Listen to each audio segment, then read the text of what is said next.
Quand on voit les conséquences, qu'est-ce que le Hamas a gagné? Après chaque défaite, Israël gagne du terrain, colonise encore et renforce ses colonisations et ses positions. Et la Palestine perd des hommes, des femmes, des enfants et perd des territoires. Donc, je me pose beaucoup de questions sur la stratégie de Hamas, etc. etc.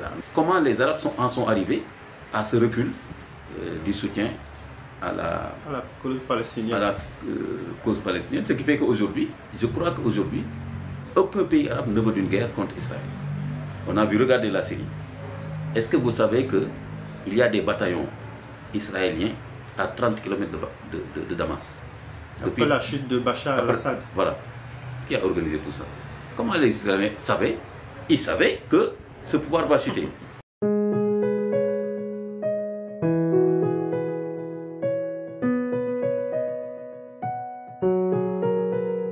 Imam Ahmad Makhtar Kanté, bonjour et merci d'avoir accepté de répondre à nos questions sur votre dernier ouvrage et sur l'actualité au Moyen-Orient.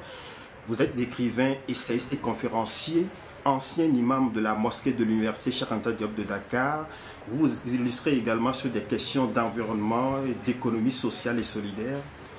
Auteur de plusieurs ouvrages parmi lesquels Islam, Sciences et Société 2008, Astronomie et Charia 2016, Imam et citoyen 2021, Muhammad, le sceau des prophètes 2024 ou encore une autre histoire de l'Alliance abrahamique 2025. Et votre dernier ouvrage, Israël à la fin des temps, au cœur des prédictions de la Bible et du Coran, propose une clé de lecture originale sur la question israélo-palestinienne de manière générale et sur cette guerre qui se déroule à Gaza depuis les événements du 7 octobre 2023. Alors, commençons tout de suite en nous intéressant à l'actualité. Cette semaine, à l'Assemblée générale des Nations Unies, ce sont au total 158 pays sur 193 qui ont reconnu l'État de Palestine, dont 52 États sur 54 au niveau africain. Alors, pour vous, est-ce que cette reconnaissance massive ouvre de belles perspectives à une solution au Moyen-Orient entre Israël et la Palestine? C'est moi qui vous remercie d'être passé faire cet entretien avec moi parce que ça me donne l'opportunité de m'expliquer sur mon livre. Je pense que c'est tout à fait naturel. Tout auteur, n'est-ce pas, aimerait bien s'expliquer sur son livre. Donc je vous en remercie. Maintenant, il faut aussi commencer par regretter vraiment la tragédie qui se passe actuellement au Moyen-Orient et particulièrement la situation de Gaza, surtout quand on pense aux innocents, aux civils, aux femmes, aux enfants. Certains même parlent de génocide. L'ONU a déclaré le lieu comme lieu de famine, etc. etc. C'est vraiment triste pour l'humanité au XXIe siècle de faire face à une telle situation et surtout de se montrer quelque part, en tout cas, impuissante par rapport à ce drame. Alors, dans ce cadre-là, on peut quand même se réjouir effectivement de cette reconnaissance.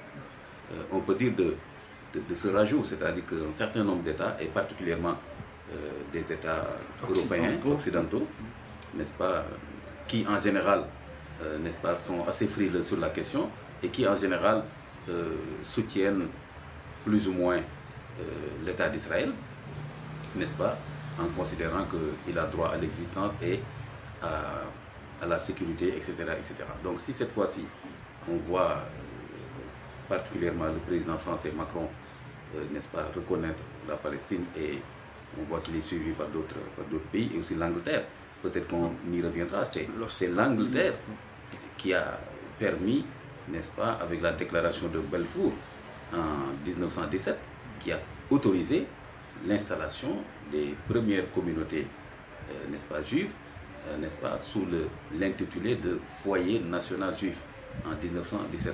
Donc si l'Angleterre revient pour dire que je reconnais l'État de Palestine, c'est intéressant. Même s'il est vrai que c'était quand même entre les lignes dans la déclaration de Balfour. Parce que dans la déclaration de Balfour, si vous lisez intégralement la déclaration, c'est facile de le trouver sur Internet, je l'ai repris aussi dans mon livre, la déclaration disait bien que l'Angleterre, ou bien en tout cas la Grande-Bretagne, voit d'un bon œil, autorise, n'est-ce pas, un foyer national juif, donc on ne parlait même pas encore d'État, qui respecte les droits et la dignité des autres peuples de la terre palestinienne. Donc cela voudrait dire que Israël ne pouvait pas avoir une posture hégémonique et, n'est-ce pas, coloniser les terres et violenter, occuper, spolier les terres palestiniennes. Donc ça, c'est depuis 1917. Mais bon, par la force des choses, Israël a connu une montée en puissance. Et aujourd'hui, on voit ce que Israël est en train de faire en termes justement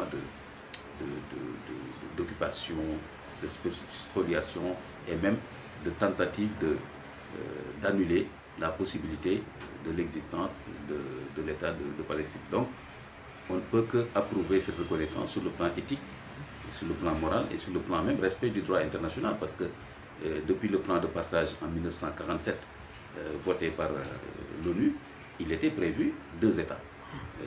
Donc c'est une bonne dynamique.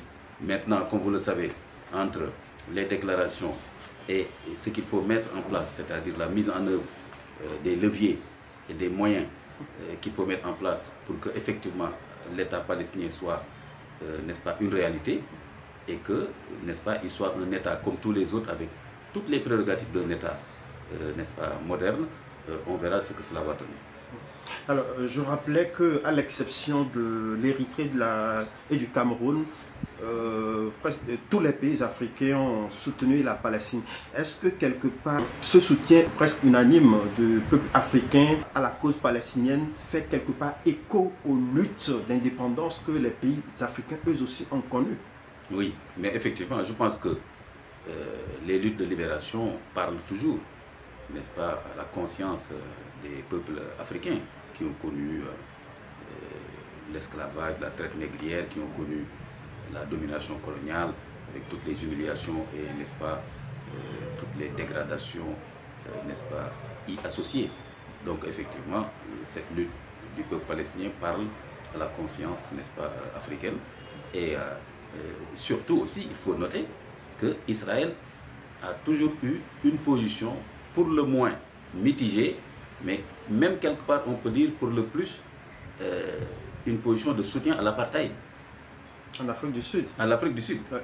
Qui avait mis en place le système d'apartheid. Ouais. Donc Israël semble même reprendre ce même système d'apartheid dans certaines zones, avec le mur là-bas en Palestine, etc., etc. Donc les Africains ne peuvent pas, n'est-ce pas,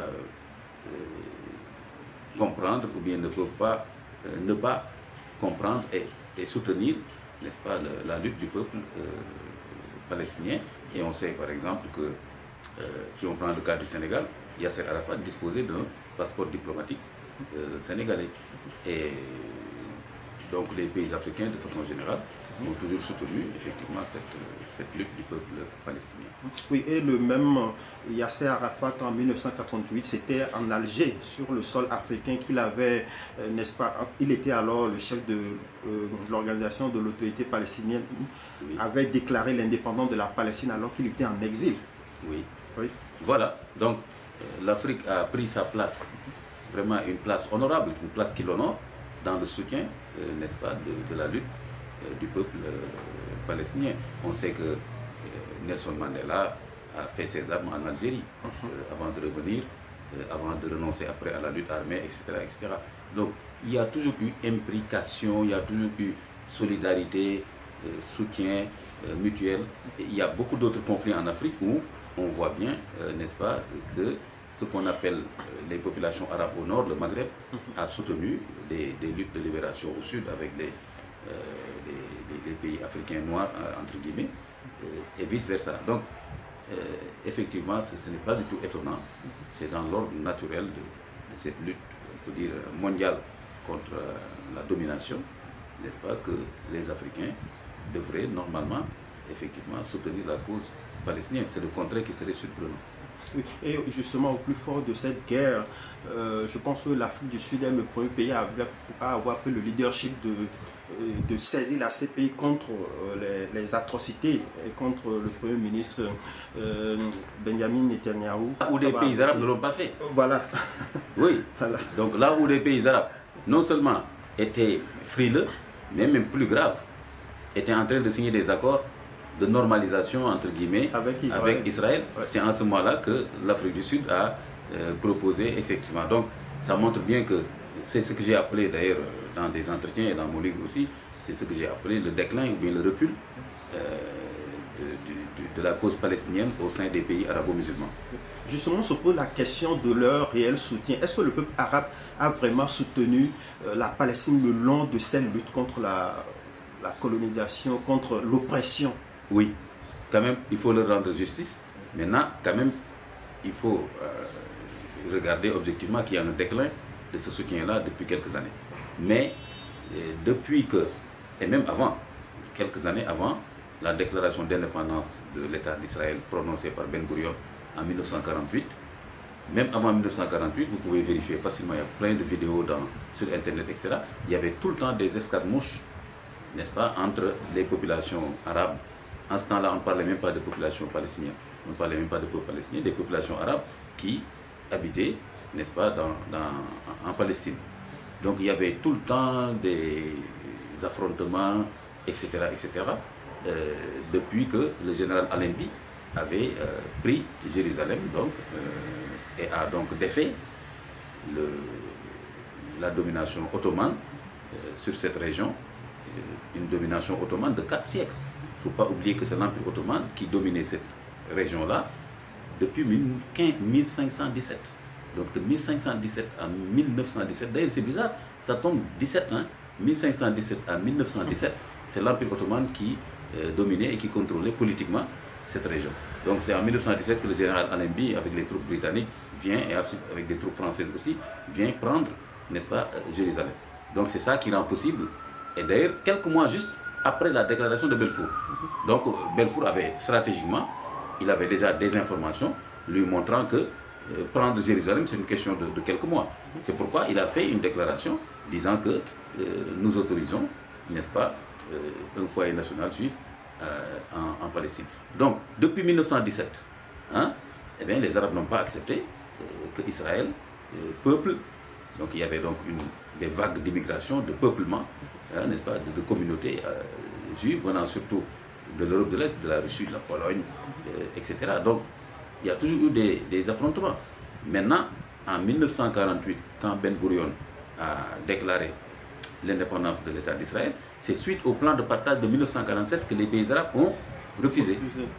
Et donc, sur le champ, dès qu'il a déclaré, la guerre a commencé. L'Égypte, la Syrie, la Jordanie, le Liban, l'Irak ont attaqué Israël.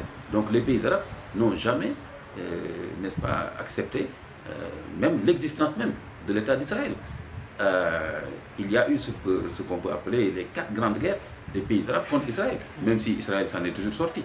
Et donc on ne peut pas dire que les Arabes n'ont jamais rien fait. Quelque part, à un moment donné, il me semble qu'ils ont constaté que la situation géopolitique mondiale et au Moyen-Orient et l'état politique, militaire de leur pays ne leur permettait pas de gagner une guerre, n'est-ce pas, contre Israël. Il me semble que c'est le constat qu'ils ont fait, mais quand même, il faut leur rendre justice, parce que quand même, mon cher, il faut respecter quand même, des milliers d'Arabes sont morts face à Israël. Pour cette cause. Pour cette cause. Donc on ne peut pas dire que les Arabes n'ont rien fait, il faut respecter les morts.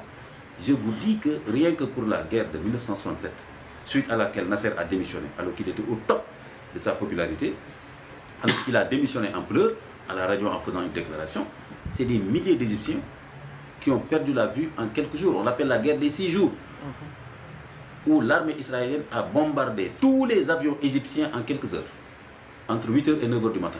Ah oui? Oui, entre 8h et 9h du matin. Une guerre qui fait 6 jours, c'est parce qu'on n'a plus les moyens de faire la guerre. Et ensuite, maintenant, sur le sol, au niveau du Sinaï, c'était des massacres. L'armée israélienne a capturé des milliers de soldats. Il les a même relâchés parce qu'il ne pouvait même plus les surveiller. Donc, c'est la guerre la plus traumatisante pour le monde arabe face à Israël. C'est cette guerre de 1967, parce que leur héros, leur champion, c'était Nasser, n'est-ce pas, qui était au top, très célèbre, populaire, et qui avait fait croire, en tout cas, peut-être qu'il croyait lui-même. J'ai vu des documentaires où on montre que peut-être qu'il a été trompé par ses généraux, qu'en fait, il a pensé que l'armée égyptienne était au top niveau pour gagner la guerre, contre Israël. Et alors qu'il se préparait à attaquer Israël, presque on peut dire quelques jours avant, Israël a pris les devants avec les renseignements et a bombardé tous les avions. Donc l'Égypte n'avait même pas un avion pour continuer la guerre. Donc ça c'est la guerre de 1967. Mais sinon donc 1948, c'était aussi des massacres terribles. Les pays arabes ont fait la guerre, ils étaient mal préparés, mal organisés, parce qu'il y avait différents dirigeants. Il y a ici un général égyptien, un général jordanien là-bas, etc. On ne donne pas les mêmes ordres, on ne sait pas qu'est-ce qu'on fait. Il y avait aussi, sur le plan technique et armement, Israël était mieux préparé avec ses officiers et tout.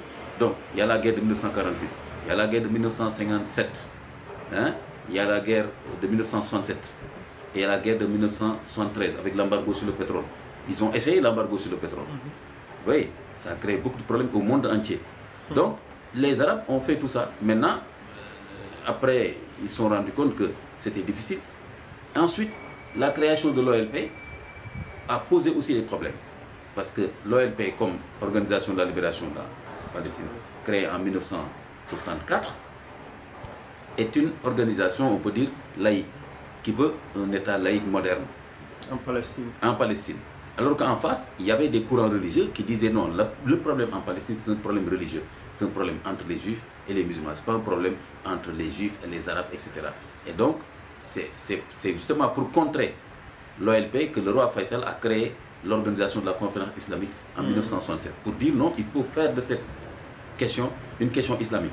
Si vous en faites une question arabe, vous allez perdre.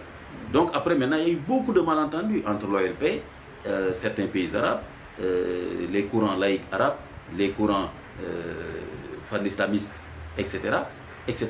Donc, après, vous verrez que même la naissance de Hamas, c'est une tendance islamique qui prône le djihad contre Israël, qui n'acceptait même pas dans son règlement intérieur l'existence même de l'État d'Israël. Finalement, Hamas a reconnu, là aussi pour des contraintes géopolitiques, etc., que c'était vraiment irréaliste de continuer à considérer que Israël ne doit pas exister en tant qu'État au niveau de la Palestine. Et finalement, le Hamas a changé son règlement intérieur pour dire, bon, quelque part, il reconnaît l'existence d'Israël, mais il faut aussi l'État palestinien soit en place. Donc, il y a eu tout ça maintenant. Et d'autres considérations, les problèmes aussi même internes aux pays arabes. Les pays arabes étaient surtout confrontés à des problèmes, comme je l'ai dit, surtout avec le courant religieux, islamiste et le courant laïque. Donc là aussi, c'est fait que ces pays arabes n'étaient pas stables. Il y avait beaucoup de problèmes. Et il y avait aussi des problèmes économiques, sociaux, n'est-ce pas? Ce qui fait que, voilà, les pays arabes, à un moment donné, étaient vraiment faibles. Ensuite, il y a eu aussi le problème chiite. L'Iran, qui est un État chiite, à la révolution islamique de 1979, Khomeini a fait peur aux pays arabes en leur disant je vais exporter la révolution islamique. Là aussi, les pays arabes se sont dit voilà un ennemi. C'est pourquoi ils ont aidé Saddam Hussein contre Khomeini. Regardez, une guerre fratricide, mais lamentable de 5 ans, je crois, avec presque 1 million de morts, etc. Donc c'est tout ça. Il faut donc comprendre comment les Arabes en sont arrivés à ce recul du soutien à la cause palestinienne. Ce qui fait qu'aujourd'hui, je ne pense pas, je crois qu'aujourd'hui, aucun pays arabe ne veut d'une guerre contre Israël. On a vu regarder la Syrie. Est-ce que vous savez qu'il y a des bataillons israéliens à 30 km de Damas? Depuis la chute de Bachar al-Assad. Voilà. Qui a organisé tout ça? Comment les Israéliens savaient? Ils savaient que ce pouvoir va chuter. Une semaine après, ils étaient à 30 km de Damas. Avant ça, ils avaient déjà détruit. Chaque semaine, Israël bombardait les bases militaires de la Syrie, les aéroports et aussi les campements militaires iraniens, parce que l'Iran aussi a quand même été bien positionné là-bas en Syrie. Donc, le Golan, on n'en parle même pas. Israël a considéré que le Golan maintenant est colonisé, alors que le Golan, dans le droit international, appartient à la Syrie. Donc, aujourd'hui, aucun pays, le président syrien lui-même à l'ONU, parle d'accord de paix. Récemment. Voilà, Mahmoud Abbas a dit, oui, on veut la paix, je condamne ce que Hamas a fait, et il faut que Hamas quitte le pouvoir à Gaza. Donc, vous voyez tout ça l'un dans l'autre, ce n'est pas du tout, n'est-ce pas, un bloc solidaire hein, qui est là face arabo-musulman, qui est là face à arabo-perso-musulman, l'Iran. Et la Turquie aussi, qui joue son jeu. Voilà, donc on est loin d'avoir un bloc homogène, hein, arabe, turc, pour parler des plus grands pays, quoi. Arabe, turc, n'est-ce pas, et perse et musulmans face à Israël. Je pense même que Israël les a affaibli la plupart. Le Liban bombardé, l'Iran bombardé, récemment encore le Qatar. Oui. Donc, ce sont limites. Voilà. Donc sur le plan militaire, il n'y a personne aujourd'hui face à Israël. Hezbollah a été détruit. Il n'y a que Hamas aujourd'hui au niveau de Gaza. Et Israël aujourd'hui contrôle presque 60% de Gaza. Macron a dit, d'accord, je reconnais, mais il faut que les otages soient libérés. Vous voyez aussi cette conditionnalité pose problème. Donc, etc. etc. Donc aujourd'hui, militairement parlant, il est très difficile d'envisager, vous voyez, je sais pas, une victoire, entre guillemets, des pays arabes, perses, turcs, musulmans, etc. contre Israël, sans oublier le soutien, n'est-ce pas, des États-Unis. Alors, et par rapport à cette guerre de 6 jours avec l'Égypte, bon, à la lumière de tout ce que vous avez expliqué, la destruction des avions de l'Égypte, est-ce que vous comprenez aujourd'hui la position de l'Égypte par rapport à Israël, où elle ferme la frontière pour que les réfugiés ne s'échappent? Oui, c'est une punition contre Hamas. C'est tout simplement ça. On peut dire maintenant, sur le plan éthique, bien sûr, on peut se poser beaucoup de questions. Mais sur la question de Gaza et de Palestine, on peut se poser beaucoup de questions à la communauté internationale, pas seulement à l'Égypte. Hein? Ce qui se passe actuellement à Gaza interpelle la conscience universelle, n'est-ce pas? Certains parlent de génocide. L'ONU a déclaré une situation de famine. Tout le monde voit les images. Donc, maintenant, pour essayer d'être plus précis sur la position de l'Égypte, c'est qu'en fait l'Égypte a signé un accord avec Israël pour fermer ce tunnel-là, sa frontière, n'est-ce pas, et que l'accord entre l'Égypte, les États n'ont pas d'amis, ils ont des intérêts. Il y a un accord entre l'Égypte et l'État d'Israël. C'est pourquoi l'État d'Israël a remis le Sinaï à l'Égypte. Il faut faire très attention. À un moment donné, le Sinaï était sous contrôle israélien, après la guerre de 1967.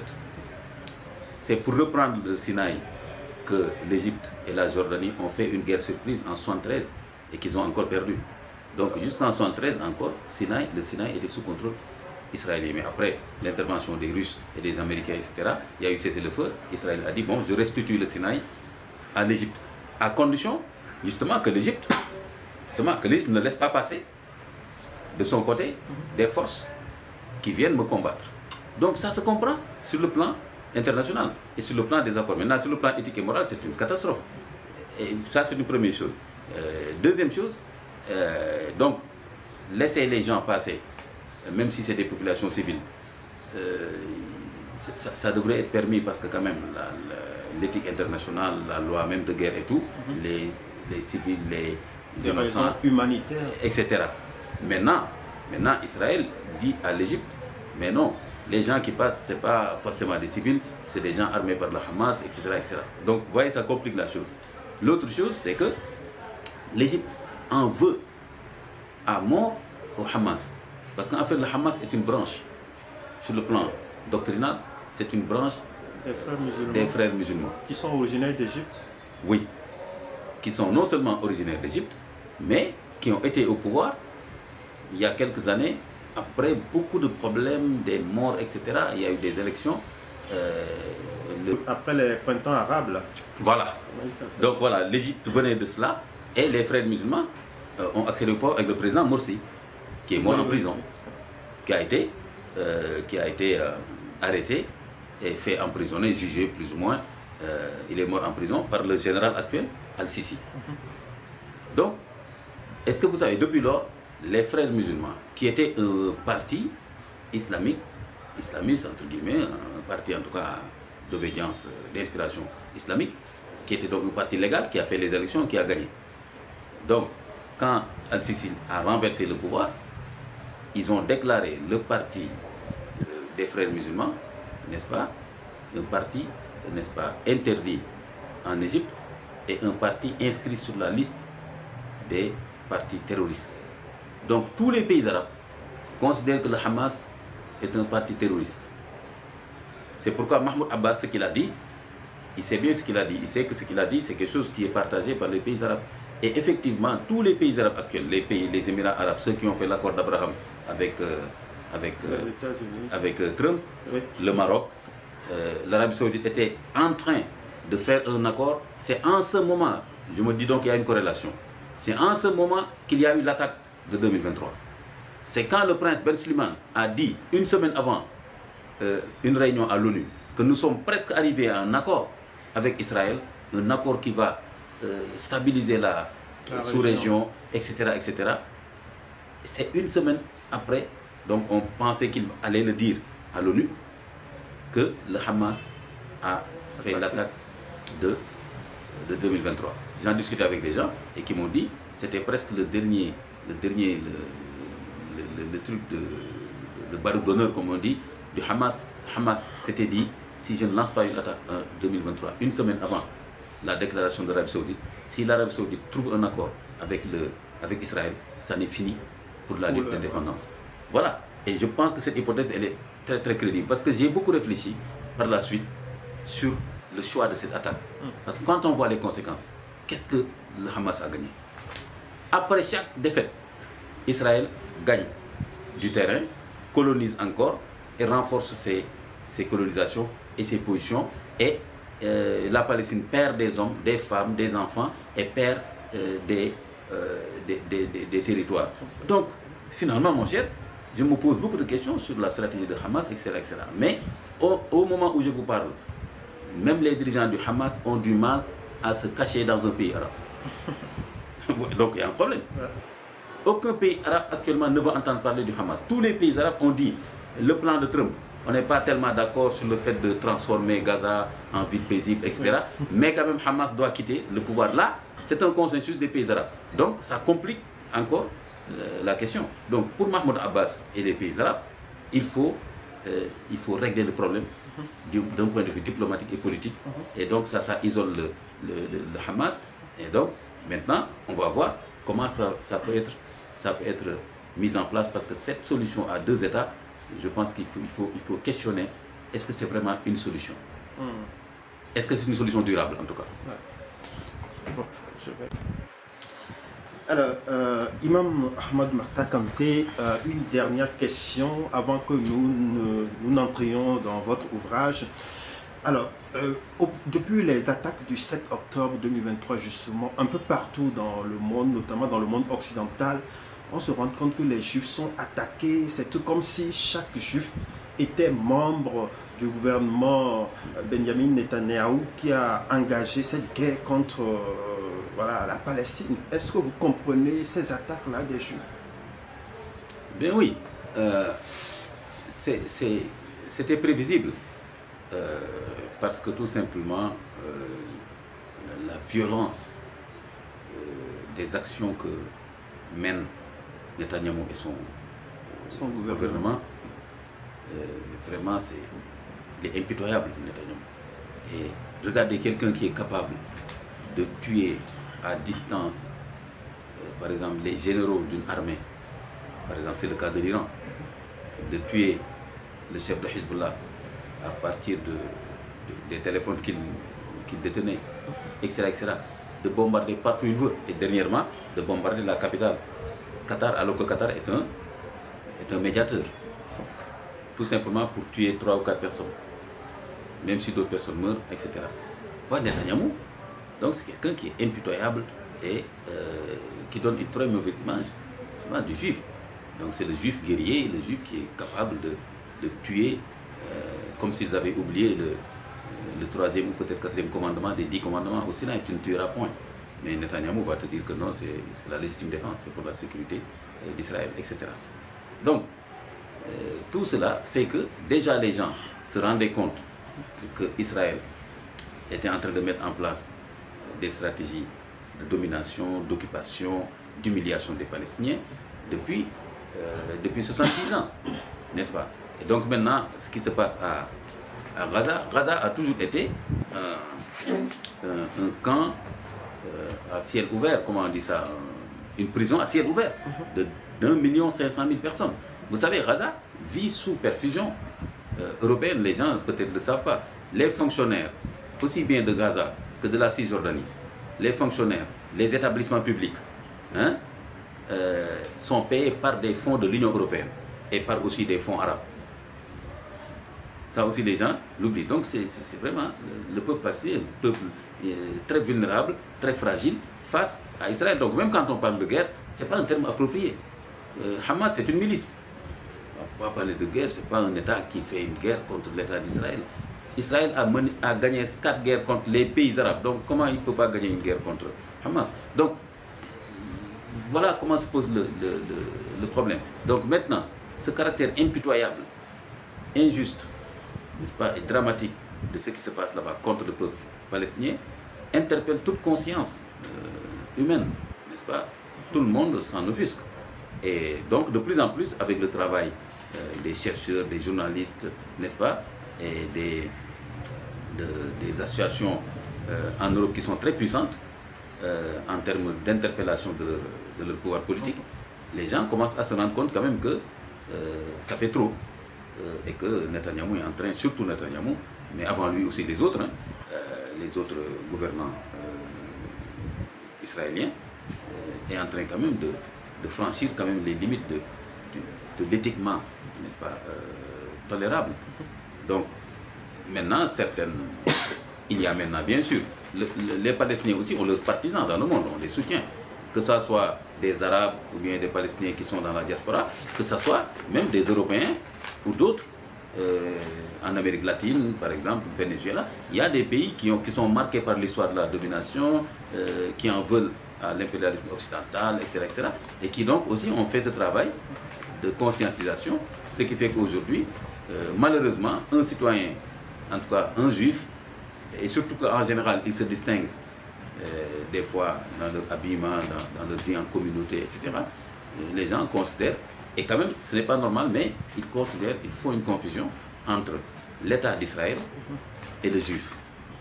Le juif qui appartient à une communauté ethnique qu'on appelle juif, fils d'Israël, les fils de Jacob, n'est-ce pas, descendants de Jacob, et l'État d'Israël qui est un État-nation, n'est-ce pas, et qui vraiment agit comme État et actuellement qui agit sans état d'âme.